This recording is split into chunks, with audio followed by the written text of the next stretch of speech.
जय माता दी। प्रिय भक्तजनों, आज नवरात्रि के तीसरे दिन सुनिए श्री दुर्गा सप्तशती पाठ का चौथा अध्याय। उससे पहले सुनिए श्री दुर्गा कवच पाठ, अर्गला और कीलक स्तोत्र। इस श्री चंडी कवच के ब्रह्मा ऋषि, अनुष्टुप छंद, चामुंडा देवता, अंग न्यास में कही गई माताएं बीज, दिग्बंध देवता तत्व हैं। श्री जगदम्बा की प्रीति के लिए सप्तशती के पाठांग भूत जप में इसका विनियोग किया जाता है। चंडिका देवी को नमस्कार है। मार्कंडेय जी ने कहा, पितामह, जो इस संसार में परम गोपनीय तथा मनुष्यों की सब प्रकार से रक्षा करने वाला है और जो अब तक आपने दूसरे किसी के सामने प्रकट नहीं किया हो, ऐसा कोई साधन मुझे बताइए। तब ब्रह्मा जी बोले, हे ब्राह्मण, ऐसा साधन तो एक देवी का कवच ही है, जो गोपनीय से भी परम गोपनीय, पवित्र तथा संपूर्ण प्राणियों का उपकार करने वाला है। महामुने, उसे श्रवण करो। देवी की 9 मूर्तियां हैं जिन्हें नवदुर्गा कहते हैं। उनके पृथक पृथक नाम बतलाए जाते हैं। प्रथम नाम शैलपुत्री है, दूसरी मूर्ति का नाम ब्रह्मचारिणी है, तीसरा स्वरूप चंद्रघंटा के नाम से प्रसिद्ध है, चौथी मूर्ति को कुष्मांडा कहते हैं, पांचवी दुर्गा का नाम स्कंद माता है, देवी के छठे रूप को कात्यायनी कहते हैं, सातवां कालरात्रि और 8वां स्वरूप महागौरी के नाम से प्रसिद्ध है, नवी दुर्गा का नाम सिद्धिदात्री है। ये सब नाम सर्वज्ञ महात्मा वेद भगवान के द्वारा ही प्रतिपादित है। जो मनुष्य अग्नि में जल रहा हो, रणभूमि में शत्रुओं से घिर गया हो, विषम संकट में फंस गया हो तथा इस प्रकार भय से आतुर होकर जो भगवती दुर्गा की शरण में प्राप्त हुए हो, उनका कभी कोई अमंगल नहीं होता। युद्ध के समय संकट में पड़ने पर भी उनके ऊपर कोई विपत्ति नहीं दिखाई देती। उन्हें शोक, दुख और भय की प्राप्ति नहीं होती। जिन्होंने भक्तिपूर्वक देवी का स्मरण किया है, उनका निश्चय ही अभ्युदय होता है। देवेश्वरी, जो तुम्हारा चिंतन करते हैं, उनकी तुम निसंदेह रक्षा करती हो। चामुंडा देवी प्रेत पर आरूढ़ होती हैं, वाराही भैंसे पर सवार होती हैं, ऐन्द्री का वाहन ऐरावत हाथी है, वैष्णवी देवी गरुड़ पर ही आसन जमाती हैं, महेश्वरी वृषभ पर आरूढ़ होती हैं, कौमारी का वाहन मयूर है। भगवान विष्णु की प्रियतमा लक्ष्मी देवी कमल के आसन पर विराजमान है और हाथों में कमल धारण किए हुए हैं। वृषभ पर आरूढ़ ईश्वरी देवी ने श्वेत रूप धारण कर रखा है। ब्राह्मी देवी हंस पर बैठी हुई है और सब प्रकार के आभूषणों से विभूषित है। इस प्रकार ये सभी माताएं सब प्रकार की योग शक्तियों से संपन्न है। इनके सिवा और भी बहुत सी देवियां हैं जो अनेक प्रकार के आभूषणों की शोभा से युक्त और नाना प्रकार के रत्नों से सुशोभित हैं। ये संपूर्ण देवियां क्रोध में भरी हुई हैं और भक्तों की रक्षा के लिए रथ पर बैठी दिखाई देती हैं। ये शंख, चक्र, गदा, शक्ति, हल और मूसल, खेटक और तोमर, परशु तथा पाश, कुंत और त्रिशूल और उत्तम शारंग धनुष आदि अस्त्र शस्त्र अपने हाथों में धारण करती हैं। दैत्यों के शरीर का नाश करना, भक्तों को अभयदान देना और देवताओं का कल्याण करना, यही उनके शस्त्र धारण का उद्देश्य है। कवच आरंभ करने के बाद पहले इस प्रकार प्रार्थना करनी चाहिए कि महान रौद्र रूप, अत्यंत घोर पराक्रम, महान बल और महान उत्साह वाली देवी, आप महान भय का नाश करने वाली हो, आपको नमस्कार है। आपकी ओर देखना भी कठिन है। शत्रुओं का भय बढ़ाने वाली जगदम्बिके, मेरी रक्षा करो। पूर्व दिशा में ऐन्द्रिय इंद्र शक्ति मेरी रक्षा करे। अग्नि कोण में अग्नि शक्ति, दक्षिण दिशा में वाराही और नैऋत्य कोण में खड्गधारिणी मेरी रक्षा करे। पश्चिम दिशा में वारुणी और वायव्य कोण में मृग पर सवारी करने वाली देवी मेरी रक्षा करे। उत्तर दिशा में कौमारी और ईशान कोण में शूलधारिणी देवी रक्षा करे। ब्रह्माणी, आप ऊपर की ओर से मेरी रक्षा करो और वैष्णवी देवी नीचे की ओर से मेरी रक्षा करे। इसी प्रकार शव को अपना वाहन बनाने वाली चामुंडा देवी 10 दिशाओं में मेरी रक्षा करे। जया आगे से और विजया पीछे की ओर से मेरी रक्षा करे। वाम भाग में अजिता और दक्षिण भाग में अपराजिता रक्षा करे। उद्योतनी शिखा की रक्षा करे। उमा मेरे मस्तक पर विराजमान होकर रक्षा करे। ललाट में मालाधारी रक्षा करे और यशस्विनी देवी मेरी भौहों का संरक्षण करे। भौहों के मध्य भाग में त्रिनेत्रा और नथुनों की यमघंटा देवी रक्षा करे। दोनों नेत्रों के मध्य भाग में शंखिनी और कानों में द्वारवासिनी रक्षा करे। कालिका देवी कपोलों की तथा भगवती शांकरी कानों के मूल भाग की रक्षा करे। नासिका में सुगंधा और ऊपर के ओठ में चर्चिका देवी रक्षा करे। नीचे के ओठ में अमृत कला और जिह्वा में सरस्वती देवी रक्षा करे। कौमारी दांतों की और चंडिका कंठ प्रदेश की रक्षा करे। चित्रघंटा गले की घाटी की और महामाया तालु में रहकर रक्षा करे। कामाक्षी ठोड़ी की और सर्वमंगला मेरी वाणी की रक्षा करे। भद्रकाली ग्रीवा में और धनुर्धरी पृष्ठवंश अर्थात मेरुदंड में रहकर रक्षा करे। कंठ के बाहरी भाग में नीलग्रीवा और कंठ की नली में नलकूबरी रक्षा करे। दोनों कंधों में खड्गनी और मेरी दोनों भुजाओं की वज्रधारिणी रक्षा करे। दोनों हाथों में दंडनी और अंगुलियों में अंबिका रक्षा करे। शूलेश्वरी नखों की रक्षा करे। कुलेश्वरी कुक्षी अर्थात पेट में रहकर रक्षा करे। महादेवी दोनों स्तनों की और शोक विनाशिनी देवी मन की रक्षा करे। ललिता देवी हृदय में और शूल धारिणी उदर में रहकर रक्षा करे। नाभि में कामिनी और गुह्य भाग की गुह्येश्वरी रक्षा करे। पूतना और कामिका लिंग की और महिषवाहिनी गुदा की रक्षा करे। भगवती कटिक भाग में और विंध्यवासिनी घुटनों की रक्षा करे। संपूर्ण कामनाओं को देने वाली महाबला देवी दोनों पिंडलियों की रक्षा करे। नरसिम्ही देवी घुट्टियों की और तेजसी देवी दोनों चरणों के पृष्ठभाग की रक्षा करे। श्री देवी पैरों की अंगुलियों में और तलवासिनी पैरों के तलुओं में रहकर रक्षा करे। अपनी दाढ़ों के कारण भयंकर दिखाई देने वाली दृष्टा कराली देवी नखों की और ऊर्ध्वकेशिनी देवी केशों की रक्षा करे। रोमावलियों के छिद्रों में कौबेरी और त्वचा की बागेश्वरी देवी रक्षा करे। पार्वती देवी रक्त मज्जा वसा मांस हड्डी और मेद की रक्षा करे। आंतों की कालरात्रि और पित्त की मुकुटेश्वरी रक्षा करे। मूलाधार आदि कमल कोशों में पद्मावती देवी और कफ में चूड़ामणि देवी स्थित होकर रक्षा करे। नख के तेज की ज्वालामुखी रक्षा करे। जिसका किसी भी अस्त्र से भेदन नहीं हो सकता वह अभेद्या देवी शरीर की समस्त संधियों में रहकर रक्षा करे। ब्रह्माणी आप मेरे वीर की रक्षा करे। छत्रेश्वरी छाया की तथा धर्मधारिणी देवी मेरे अहंकार मन और बुद्धि की रक्षा करे। हाथ में वज्र धारण करने वाली वज्रहस्ता देवी मेरे प्राण अपान व्यान उदान और समान वायु की रक्षा करे। कल्याण से शोभित होने वाली भगवती कल्याण शोभना मेरे प्राणों की रक्षा करे। रस रूप गंध शब्द और स्पर्श इन विषयों का अनुभव करते समय योगिनी देवी रक्षा करे तथा सत्वगुण तमोगुण और रजोगुण की रक्षा सदा नारायणी देवी करे। वाराही आयु की रक्षा करे। वैष्णवी धर्म की रक्षा करे और चक्रिणी अर्थात चक्र धारण करने वाली देवी यश कीर्ति लक्ष्मी धन तथा विद्या की रक्षा करे। इंद्राणी आप मेरे गोत्र की रक्षा करे। चंडिके आप मेरे पशुओं की रक्षा करो। महालक्ष्मी पुत्रों की रक्षा करो और भैरवी पत्नी की रक्षा करे। मेरे पथ की सुपथा तथा मार्ग की क्षमंकरी रक्षा करे। राजा के दरबार में महालक्ष्मी रक्षा करे और सब ओर व्याप्त रहने वाली विजया देवी संपूर्ण भयों से मेरी रक्षा करे। देवी जो स्थान कवच में नहीं कहा गया है अतएव रक्षा से रहित है वह सब आपके द्वारा सुरक्षित हो क्योंकि आप विजयशालिनी और पाप नाशिनी हो। यदि अपने शरीर का भला चाहे तो मनुष्य बिना कवच के कहीं एक पग भी ना जाए। कवच का पाठ करके ही यात्रा करे। कवच के द्वारा सब ओर से सुरक्षित मनुष्य जहां जहां भी जाता है वहां वहां उसे धन लाभ होता है तथा संपूर्ण कामनाओं की सिद्धि करने वाली विजय की प्राप्ति होती है। वह जिस जिस अभीष्ट वस्तु का चिंतन करता है उसको निश्चय ही प्राप्त कर लेता है। वह पुरुष इस पृथ्वी पर तुलना रहित महान ऐश्वर्य का भागी होता है। कवच से सुरक्षित मनुष्य निर्भय हो जाता है। युद्ध में उसकी पराजय नहीं होती और वह तीनों लोकों में पूजनीय होता है। देवी का यह कवच देवताओं के लिए भी दुर्लभ है। जो प्रतिदिन नियम पूर्वक तीनों संध्याओं के समय श्रद्धा के साथ इसका पाठ करता है उसे देवी कला प्राप्त होती है और वह तीनों लोकों में कहीं भी पराजित नहीं होता। इतना ही नहीं वह अपमृत्यु से रहित हो 100 से भी अधिक वर्षों तक जीवित रहता है। मकरी चेचक और कोढ़ आदि उसकी संपूर्ण व्याधियां नष्ट हो जाती हैं।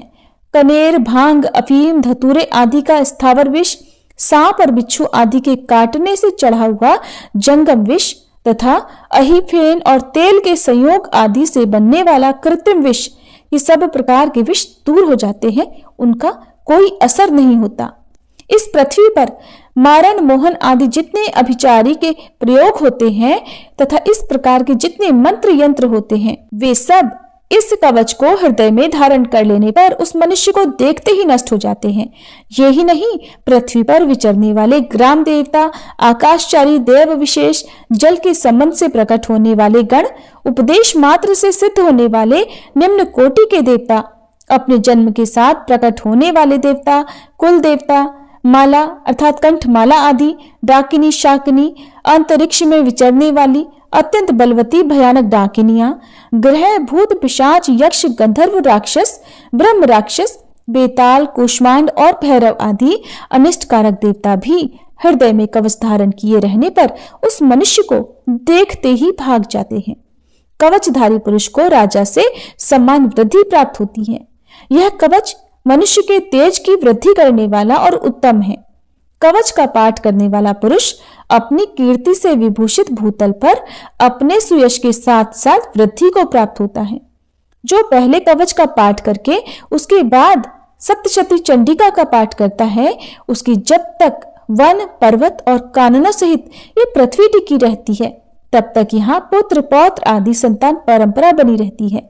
फिर देह का अंत होने पर वह पुरुष भगवती महामाया के प्रसाद से उस नित्य परम पद को प्राप्त होता है, जो देवताओं के लिए भी दुर्लभ है। ये सुंदर दिव्य रूप धारण करता और कल्याण में शिव के साथ आनंद का भागी होता है। श्री दुर्गा कवच पाठ समाप्त हुआ। प्रेम से बोलिए दुर्गे मैया की जय। अब सुनिए अगला स्तोत्र पाठ। श्री मार्कंडे जी कहते हैं, जयंती मंगला काली भद्रकाली कपालिनी दुर्गा क्षमा शिवा धात्री स्वाहा और स्वधा, इन नामों से प्रसिद्ध जगदम्बिके आपको मेरा नमस्कार है। देवी चामुंडे आपकी जय हो। संपूर्ण प्राणियों की पीड़ा को हरने वाली देवी आपकी जय हो।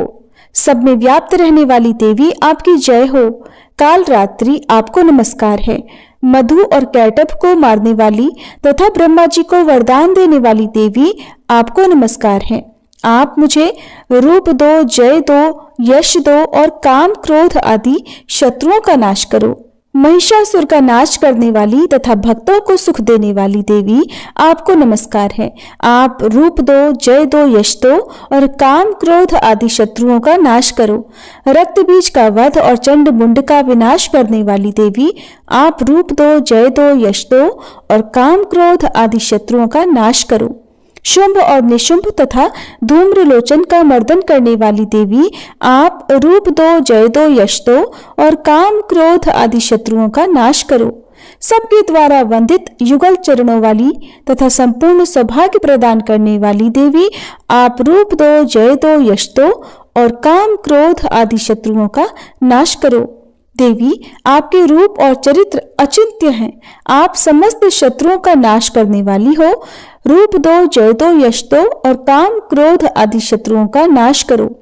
पापों को दूर करने वाली चंडिके, जो भक्ति पूर्वक आपके चरणों में सर्वदा मस्तक झुकाते हैं, उन्हें रूप दो, जय दो, यश दो और उनके काम क्रोध आदि शत्रुओं का नाश करो। रोगों का नाश करने वाली चंडिके, जो भक्ति पूर्वक आपकी स्तुति करते हैं, उन्हें रूप दो, जय दो, यश दो और उनके काम क्रोध आदि शत्रुओं का नाश करो। चंडिके, इस संसार में जो भक्ति पूर्वक आपकी पूजा करते हैं, उन्हें रूप दो, जय दो, यश दो और उनके काम क्रोध आदि शत्रुओं का नाश करो। मुझे सौभाग्य और आरोग्य दो, परम सुख दो, रूप दो, जय दो, यश दो और मेरे काम क्रोध आदि शत्रुओं का नाश करो। जो मुझसे द्वेष रखते हो उनका नाश और मेरे बल की वृद्धि करो। रूप दो, जय दो, यश दो और मेरे काम क्रोध आदि शत्रुओं का नाश करो। देवी मेरा कल्याण करो, मुझे उत्तम संपत्ति प्रदान करो। मुझे रूप दो, जय दो, यश दो और मेरे काम क्रोध आदि शत्रुओं का नाश करो। अंबिके, देवता और असुर दोनों ही अपने माथे के मुकुट की मणियों को आपके चरणों पर घिसते रहते हैं। आप मुझे रूप दो, जय दो, यश दो और काम क्रोध आदि शत्रुओं का नाश करो। आप अपने भक्तजन को विद्वान, यशस्वी और लक्ष्मीवान बनाओ तथा रूप दो, जय दो, यश दो और उसके काम, क्रोध आदि शत्रुओं का नाश करो। प्रचंड दैत्यों के दर्प का दलन करने वाली चंडिके, मुझ शरणागत को रूप दो, जय दो, यश दो और मेरे काम, क्रोध आदि शत्रुओं का नाश करो। चतुर्मुख ब्रह्मा जी के द्वारा प्रशंसित चार भुजा धारिणी परमेश्वरी, आप रूप दो, जय दो, यश दो और काम, क्रोध आदि शत्रुओं का नाश करो। देवी अंबिके, भगवान विष्णु नित्य निरंतर भक्ति पूर्वक आपकी स्तुति करते रहते हैं। आप रूप दो, यश दो और काम, क्रोध आदि शत्रुओं का नाश करो। हिमालय कन्या पार्वती के पति महादेव जी के द्वारा प्रशंसित होने वाली परमेश्वरी, आप रूप दो, जय दो, यश दो और काम, क्रोध आदि शत्रुओं का नाश करो। शचीपति इंद्र के द्वारा सद्भाव से पूजित होने वाली परमेश्वरी, आप रूप दो, जय दो, यश दो और काम, क्रोध आदि शत्रुओं का नाश करो। प्रचंड भुजदंडों वाले दैत्यों का घमंड चूर करने वाली देवी, आप रूप दो, जय दो, यश दो और काम, क्रोध आदि शत्रुओं का नाश करो।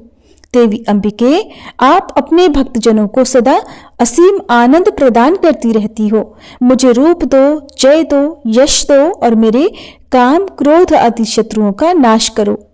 मन की इच्छा के अनुसार चलने वाली मनोहर पत्नी प्रदान करो, जो दुर्गम संसार सागर से तारने वाली तथा उत्तम कुल में उत्पन्न हुई हो। जो मनुष्य इस स्तोत्र का पाठ करके सप्तशती रूपी महास्तोत्र का पाठ करता है, वह सप्तशती की जप संख्या से मिलने वाले श्रेष्ठ फल को प्राप्त होता है। साथ ही वह प्रचुर संपत्ति भी प्राप्त कर लेता है। अर्गला स्तोत्र पाठ समाप्त। अब सुनिए कीलक स्तोत्र पाठ का हिंदी अनुवाद। मार्कंडेय जी कहते हैं, विशुद्ध ज्ञान ही जिनका शरीर है, तीनों वेद ही जिनके दिव्य नेत्र हैं, जो कल्याण प्राप्ति के हेतु हैं और अपने मस्तक पर अर्धचंद्र का मुकुट धारण करते हैं, उन भगवान शिव को नमस्कार है।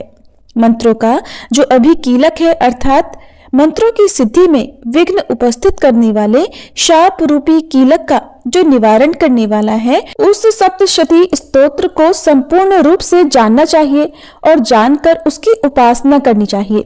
यद्यपि सप्तशती के अतिरिक्त अन्य मंत्रों के जप में भी जो निरंतर लगा रहता है, वो भी कल्याण का भागी होता है। उसके भी उच्चाटन आदि कर्म सिद्ध होते हैं और उसे भी समस्त दुर्लभ वस्तुओं की प्राप्ति हो जाती है। फिर भी जो अन्य मंत्रों का जप न करके केवल इस सप्तशती नामक स्तोत्र से ही देवी की स्तुति करते हैं, उन्हें स्तुति मात्र से ही सच्चिदानंद स्वरूपिणी देवी सिद्ध हो जाती हैं। उन्हें अपने कार्य की सिद्धि के लिए मंत्र, औषधि और अन्य किसी साधन के उपयोग की आवश्यकता नहीं रहती। बिना जप के ही उनके उच्चाटन आदि समस्त अभिचारिक कर्म सिद्ध हो जाते हैं। इतना ही नहीं, उनकी संपूर्ण अभीष्ट वस्तुएं भी सिद्ध होती हैं। लोगों के मन में ये शंका थी कि जब केवल सप्तशती की उपासना से अथवा सप्तशती को छोड़कर अन्य मंत्रों की उपासना से भी समान रूप से सब कार्य सिद्ध होते हैं, तब इनमें श्रेष्ठ कौन सा साधन है। लोगों की इसी शंका को सामने रखकर भगवान शंकर ने अपने पास आए हुए जिज्ञासुओं को समझाया कि ये सप्तशती नामक संपूर्ण स्तोत्र ही सर्वश्रेष्ठ एवं कल्याणमय है। तदंतर भगवती चंडिका के सप्तशती नामक स्तोत्र को महादेव जी ने गुप्त कर दिया। सप्तशती के पाठ से जो पुण्य प्राप्त होता है, उसकी कभी समाप्ति नहीं होती, किंतु अन्य मंत्रों के जपजन्य पुण्यों की समाप्ति हो जाती है। अतः भगवान शिव ने अन्य मंत्रों की अपेक्षा जो सप्तशती की ही श्रेष्ठता का निर्णय किया, उसे यथार्थ ही जानना चाहिए। अन्य मंत्रों का जप करने वाला पुरुष भी यदि सप्तशती के स्तोत्र और जप का अनुष्ठान कर ले, तो वो भी पूर्ण रूप से ही कल्याण का भागी होता है। इसमें तनिक भी संदेह नहीं है। जो साधक कृष्ण पक्ष की चतुर्दशी अथवा अष्टमी को एकाग्रचित्त होकर भगवती की सेवा में अपना सर्वस्व समर्पित कर देता है और फिर उसे प्रसाद रूप से ग्रहण करता है, उसी पर भगवती प्रसन्न होती हैं, अन्यथा उनकी प्रसन्नता नहीं प्राप्त होती। इस प्रकार सिद्धि के प्रतिबंधक रूप कील के द्वारा महादेव जी ने इस स्तोत्र को कीलित कर रखा है। जो पूर्वोक्त रीति से निष्कीलन करके इस सप्तशती स्तोत्र का प्रतिदिन स्पष्ट उच्चारण पूर्वक पाठ करता है, वह मनुष्य सिद्ध हो जाता है, वही देवी का पार्षद होता है और वही गंधर्व भी होता है। सर्वत्र विचरते रहने पर भी इस संसार में उसे कहीं भी भय नहीं होता। वह अपमृत्यु के वश में नहीं पड़ता और देह त्यागने के बाद मोक्ष प्राप्त कर लेता है। अतः कीलन को जानकर उसका परिहार करके ही सप्तशती का पाठ आरंभ करे। जो ऐसा नहीं करता उसका नाश हो जाता है। इसलिए कीलक और निष्कीलन का ज्ञान प्राप्त करने पर ही ये स्तोत्र निर्दोष होता है और विद्वान पुरुष इस निर्दोष स्तोत्र का ही पाठ आरंभ करते हैं। स्त्रियों में जो कुछ भी सौभाग्य आदि दृष्टिगोचर होता है वो सब देवी के प्रसाद का ही फल है। अतः इस कल्याण में स्तोत्र का सदा जप करना चाहिए। इस स्तोत्र का मंद स्वर से पाठ करने पर स्वल्प फल की प्राप्ति होती है और उच्च स्वर से पाठ करने पर पूर्ण फल की सिद्धि होती है। इसलिए उच्च स्वर से ही इसका पाठ आरंभ करना चाहिए। जिनके प्रसाद से ऐश्वर्य, सौभाग्य, आरोग्य, संपत्ति, शत्रुनाश तथा परम मोक्ष की भी सिद्धि होती है, उन देवी की स्तुति मनुष्य को अवश्य करनी चाहिए। इति कीलक स्तोत्रम संपूर्णम। अब सुनिए श्री दुर्गा सप्तशती पाठ का चौथा अध्याय। ऋषि कहते हैं, अत्यंत पराक्रमी दुरात्मा महिषासुर तथा उसकी दैत्य सेना के देवी के हाथों मारे जाने पर इंद्र आदि देवता प्रणाम के लिए गर्दन तथा कंधे झुकाकर उन भगवती दुर्गा का उत्तम वचनों द्वारा स्तवन करने लगे। उस समय उनके सुंदर अंगों में अत्यंत हर्ष के कारण रोमांच हो आया था। देवता बोले, संपूर्ण देवताओं की शक्ति का समुदाय ही जिनका स्वरूप है और जिन देवी ने अपनी शक्ति से संपूर्ण जगत को व्याप्त कर रखा है, समस्त देवताओं और महर्षियों की पूजनीय उन जगदम्बा को हम भक्ति पूर्वक नमस्कार करते हैं। वे हम लोगों का कल्याण करें। जिनके अनुपम प्रभाव और बल का वर्णन करने में भगवान शेषनाग, ब्रह्मा जी तथा महादेव जी भी समर्थ नहीं है, वे भगवती चंडिका संपूर्ण जगत का पालन और अशुभ भय का नाश करने का विचार करें। जो पुण्यात्माओं के घरों में स्वयं ही लक्ष्मी रूप से, पापियों के यहाँ दरिद्रता रूप से, शुद्ध अंतःकरण वाले पुरुषों के हृदय में बुद्धि रूप से, सत्पुरुषों में श्रद्धा रूप से तथा कुलीन मनुष्यों में लज्जा रूप से निवास करती है, उन आप भगवती दुर्गा को हम नमस्कार करते हैं। देवी, आप संपूर्ण विश्व का पालन कीजिए। देवी, आपके इस अचिंत्य रूप का, असुरों का नाश करने वाले भारी पराक्रम का तथा समस्त देवताओं और दैत्यों के समक्ष युद्ध में प्रकट किए हुए आपके अद्भुत चरित्रों का हम किस प्रकार वर्णन करें। आप संपूर्ण जगत की उत्पत्ति में कारण हैं। आप में सत्वगुण, रजोगुण और तमोगुण ये तीनों गुण मौजूद हैं, तो भी दोषों के साथ आपका संसर्ग नहीं जान पड़ता। भगवान विष्णु और महादेव जी आदि देवता भी आपका पार नहीं पाते। आप ही सबका आश्रय हैं। ये समस्त जगत आपका अंशभूत है, क्योंकि आप सबकी आदिभूत अव्याकृता परा प्रकृति है। देवी, संपूर्ण यज्ञों में जिसके उच्चारण से सब देवता तृप्ति लाभ करते हैं, वे स्वाहा आप ही हैं। इसके अतिरिक्त आप पितरों की भी तृप्ति का कारण हैं। अतएव सब लोग आपको स्वधा भी कहते हैं। देवी, जो मोक्ष की प्राप्ति का साधन है, अचिंत्य महाव्रत स्वरूपा है, समस्त दोषों से रहित, जितेंद्रिय, तत्व को ही सार वस्तु मानने वाले और मोक्ष की अभिलाषा रखने वाले मुनिजन जिसका अभ्यास करते हैं, वह भगवती पराविद्या आप ही हैं। आप शब्द स्वरूपा हैं। अत्यंत निर्मल ऋग्वेद, यजुर्वेद तथा उद्गीत के मनोहर पदों के पाठ से युक्त सामवेद का आधार भी आप ही हैं। आप देवी त्रयी अर्थात तीनों वेद और भगवती अर्थात छहों ऐश्वर्य से युक्त हैं। इस विश्व की उत्पत्ति और पालन के लिए आप ही वार्ता अर्थात खेती और आजीविका के रूप में प्रकट हुई हैं। आप संपूर्ण जगत की घोर पीड़ा का नाश करने वाली हैं। देवी, जिससे समस्त शास्त्रों के सार का ज्ञान होता है, वह मेधा शक्ति आप ही है। दुर्गम भवसागर से पार उतारने वाली नौका रूप दुर्गा देवी भी आप ही हैं। आपकी कहीं भी आसक्ति नहीं है। कैटभ के शत्रु भगवान विष्णु के वक्ष स्थल में एकमात्र निवास करने वाली भगवती लक्ष्मी और भगवान चंद्रशेखर द्वारा सम्मानित गौरी देवी भी आप ही हैं। आपका मुख मंद मुस्कान से सुशोभित, निर्मल, पूर्ण चंद्रमा के बिंब का अनुकरण करने वाला और उत्तम स्वर्ण की मनोहर कांति से कमनीय है, तो भी उसे देखकर महिषासुर को क्रोध हुआ और सहसा उसने उस पर प्रहार कर दिया। ये बड़े आश्चर्य की बात है। देवी वही मुख जब क्रोध से युक्त होने पर उदय काल के चंद्रमा की भांति लाल और तनी हुई भौहों के कारण विकराल हो उठा, तब उसे देखकर जो महिषासुर के प्राण तुरंत नहीं निकल गए, ये उससे भी बढ़कर आश्चर्य की बात है, क्योंकि क्रोध में भरे हुए यमराज को देखकर भला कौन जीवित रह सकता है। देवी आप प्रसन्न हो। परमात्मा स्वरूपा आपके प्रसन्न होने पर जगत का अभ्युदय होता है और क्रोध में भर जाने पर आप तत्काल ही कितने कुलों का सर्वनाश कर डालती हैं। ये बात अभी अनुभव में आई है, क्योंकि महिषासुर की ये विशाल सेना क्षण भर में आपके कोप से नष्ट जो हो गई है। सदा अभ्युदय प्रदान करने वाली आप जिन पर प्रसन्न रहती हैं, वे ही देश में सम्मानित हैं।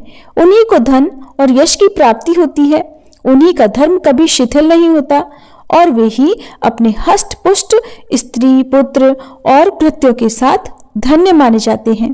देवी आपकी ही कृपा से पुण्यात्मा पुरुष प्रतिदिन अत्यंत श्रद्धा पूर्वक सदा सब प्रकार के धर्मानुकूल कर्म करता है और उसके प्रभाव से स्वर्गलोक में जाता है।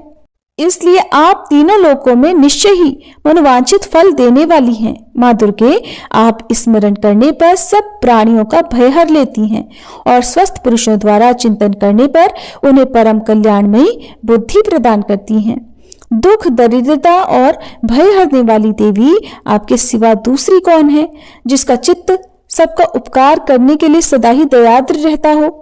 देवी इन्हें राक्षसों के मारने से संसार को सुख मिले और ये राक्षस चिरकाल तक नरक में रहने के लिए भले ही पाप करते रहे हों, इस समय संग्राम में मृत्यु को प्राप्त होकर स्वर्गलोक में जाएं, निश्चय ही ये सोचकर आप शत्रुओं का वध करती हैं। आप शत्रुओं पर शस्त्रों का प्रहार क्यों करती हैं? समस्त असुरों को दृष्टिपात मात्र से ही भस्म क्यों नहीं कर देती? इसमें एक रहस्य है। ये शत्रु भी हमारे शस्त्रों से पवित्र होकर उत्तम लोकों में जाएं, इस प्रकार उनके प्रति भी आपका विचार अत्यंत उत्तम रहता है। खड्ग के तेजपुंज की भयंकर दीप्ति से और आपके त्रिशूल के अग्रभाग की घनीभूत प्रभा से चौंधियाकर जो असुरों की आंखें फूट नहीं गई, उसमें कारण यही था कि वे मनोहर रश्मियों से युक्त चंद्रमा के समान आनंद प्रदान करने वाले आपके इस सुंदर मुख का दर्शन करते थे। देवी आपका शील दुराचारियों के बुरे बर्ताव को दूर करने वाला है। साथ ही ये रूप ऐसा है जो कभी चिंतन में भी नहीं आ सकता और जिसकी कभी दूसरों से तुलना भी नहीं हो सकती, तथा आपका बल और पराक्रम तो उन दैत्यों का भी नाश करने वाला है जो कभी देवताओं के पराक्रम को भी नष्ट कर चुके थे। इस प्रकार आपने शत्रुओं पर भी अपनी दया ही प्रकट की है। वरदायिनी देवी आपके इस पराक्रम की किसके साथ तुलना हो सकती है? और शत्रुओं को भय देने वाला और अत्यंत मनोहर ऐसा रूप भी आपके सिवा और कहाँ है? हृदय में कृपा और युद्ध में निष्ठुरता, ये दोनों बातें तीनों लोगों के भीतर केवल और केवल आप में ही देखी गई हैं। माते आपने शत्रुओं का नाश करके इस समस्त त्रिलोकी की रक्षा की है। उन शत्रुओं को भी युद्ध भूमि में मारकर स्वर्गलोक में पहुंचाया है तथा उन्मत्त दैत्यों से प्राप्त होने वाले हम लोगों के भय को भी दूर कर दिया है। आपको हमारा नमस्कार है। देवी आप शूल से हमारी रक्षा करें। अंबिके आप खड्ग से भी हमारी रक्षा करें तथा घंटे की ध्वनि और धनुष की टंकार से भी हम लोगों की रक्षा करें। चंडिके पूर्व पश्चिम और दक्षिण दिशा में आप हमारी रक्षा करें तथा ईश्वरी अपने त्रिशूल को घुमाकर आप उत्तर दिशा में भी हमारी रक्षा करें। तीनों लोकों में आपके जो परम सुंदर और अत्यंत भयंकर रूप विचरते रहते हैं, उनके द्वारा भी आप हमारी तथा इस भूलोक की रक्षा करें। अंबिके आपके कर पल्लवों में शोभा पाने वाले खड्ग शूल और गदा आदि जो जो अस्त्र हो, उन सब के द्वारा आप सब ओर से हम लोगों की रक्षा करें। ऋषि कहते हैं, इस प्रकार जब देवताओं ने जगन माता दुर्गा की स्तुति की और नंदनवन के दिव्य पुष्पों और गंध चंदन आदि के द्वारा उनका पूजन किया, फिर सबने मिलकर जब भक्ति पूर्वक दिव्य धूपों की सुगंध निवेदन की, तब देवी ने प्रसन्न वदन होकर प्रणाम करते हुए सब देवताओं से कहा, देवी बोली, देवताओं, तुम सब लोग मुझसे जिस वस्तु की अभिलाषा रखते हो उसे मांगो। तब देवतागण बोले, भगवती ने हमारी सब इच्छा पूर्ण कर दी, अब कुछ भी बाकी नहीं, क्योंकि हमारा ये शत्रु महिषासुर मारा गया। महेश्वरी, इतने पर भी यदि आप हमें और वर देना चाहती हैं तो जब जब हम आपका स्मरण करें तब तब आप दर्शन देकर हम लोगों के महान संकट दूर कर दिया करें। और प्रसन्न मुखी अंबिके, जो मनुष्य इन स्तोत्रों द्वारा आपकी स्तुति करे उसे वित्त, समृद्धि और वैभव देने के साथ साथ उसकी धन और स्त्री आदि संपत्ति को भी बढ़ाने के लिए आप सदा हम पर प्रसन्न रहें। मार्कंडेय ऋषि कहते हैं, राजन, देवताओं ने जब अपने तथा जगत के कल्याण के लिए भद्रकाली देवी को इस प्रकार प्रसन्न किया तब वे तथास्तु कहकर वहीं अंतर्ध्यान हो गई। भूपाल, इस प्रकार पूर्व काल में तीनों लोकों का हित चाहने वाली देवी जिस प्रकार देवताओं के शरीरों से प्रकट हुई थी वह सब कथा मैंने कह सुनाई। अब पुनः देवताओं का उपकार करने वाली वे देवी दुष्ट दैत्यों तथा शुंभ निशुंभ का वध करने और सब लोगों की रक्षा करने के लिए गौरी देवी के शरीर से जिस प्रकार प्रकट हुई थी वह सब प्रसंग मेरे मुंह से सुनो, मैं उसका तुमसे यथावत वर्णन करता हूँ। जय माता दी। इस प्रकार श्री मार्कंडेय पुराण में सावर्णिक मनवंतर की कथा के अंतर्गत देवी महात्म्य में शक्रादि स्तुति नामक चौथा अध्याय पूर्ण हुआ। इसके आगे के अध्याय आप सभी कल की वीडियो में जरूर सुनिएगा। माँ दुर्गा से क्षमा प्रार्थना। हे परमेश्वरी, मेरे द्वारा रात दिन सहस्त्रों अपराध होते रहते हैं। अपनी भक्त समझकर मेरे उन अपराधों को आप कृपा पूर्वक क्षमा करो। हे परमेश्वरी, मैं आह्वान करना नहीं जानती, विसर्जन करना नहीं जानती तथा पूजा करने का ढंग भी नहीं जानती, मुझे क्षमा करो। हे देवी, हे सुरेश्वरी, मैंने जो मंत्रहीन, क्रियाहीन और भक्तिहीन पूजन किया है वह सब आपकी कृपा से पूर्ण हो। सैकड़ों अपराध करके भी जो आपकी शरण में जय जगदम्बे कहकर पुकारता है उसे वह गति प्राप्त होती है जो ब्रह्मादि देवताओं के लिए भी सुलभ नहीं है। हे जगदम्बिके, मैं अपराधी हूँ किंतु आपकी शरण में आई हूँ, इस समय दया की पात्र हूँ, आप जैसा चाहो करो। देवी परमेश्वरी, अज्ञान से, भूल से अथवा बुद्धि भ्रांत होने के कारण मैंने जो कुछ भी कम या अधिक कर दिया हो वह सब क्षमा करो और प्रसन्न हो।